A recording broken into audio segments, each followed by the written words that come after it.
So we just learned about effective functional communication practices. I also want to highlight some ineffective functional communication practices. So these are the kinds of communication practices that small group members often engage in that are not very helpful for having highly functioning groups. And there's 5 specific ineffective functional communication practices I want to highlight. So you should try and avoid these to be an effective small group communicator. First is what I call the fetish of assertion. It's the desire on the part of someone in the small group to assert their opinion constantly in all contexts and all situations.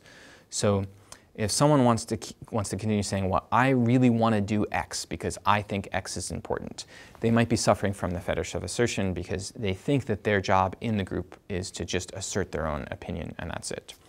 The assertion of opinion sometimes is helpful. Oftentimes it can be used to generate consensus. But if it's the only thing the person is engaged in, then they're not going to be a helpful small group communicator. In particular, if a leader is just interested, the person leading the group process is only interested in the assertion of their own opinion, that group will not be effective functionally. It will never be creative, and it will often make really bad decisions. So avoid the fetish of assertion. Second is you should avoid what I would call overly defensive behavior in the group.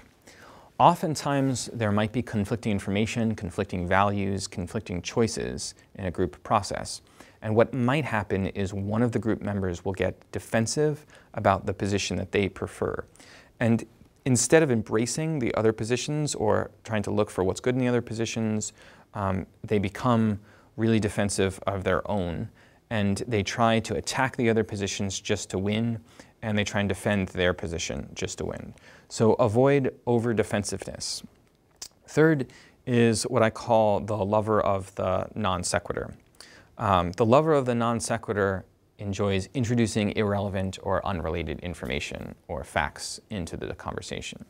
So I'm sure you've been at a meeting or involved in a group process before where someone in the group just starts talking about something totally unrelated to what the group is trying to decide, and you're wondering why that person is doing that. So we could be having a conversation about the materials we need for some decision or some project that we have to engage in, and then all of a sudden you say, oh, and last night at the grocery store I saw so-and-so and she was buying milk. Don't you think it was funny that she was buying milk? But no one in the group cares about the milk. It's not relevant to the conversation at hand. So this is the lover of the non sequitur. Avoid introducing non sequiturs for effective functional communication processes. The next is what I call the someone who has the propensity for ambiguity. The propensity for ambiguity is someone that participates in a group process in ways that are unclear or sometimes intentionally unclear. They say really broad and really vague things like, oh, I think I have that information somewhere. I can't remember. It was, around the fall that this happened.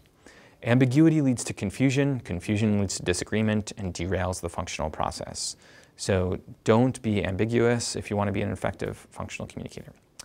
And the fifth the fifth ineffective functional communication practice I like to point to is what I call the procedural objectionist.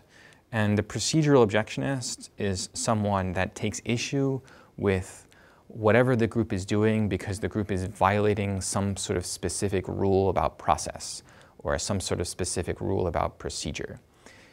By talking about the procedure, they're talking about something not related to what the group is trying to actually decide. And sometimes procedural objection is good and useful and helpful, but other times it can just be a real distraction for the group making a decision or reaching a consensus about a particular problem. So those are 5 functional communication practices that you ought to avoid if you want to be good at small group communication.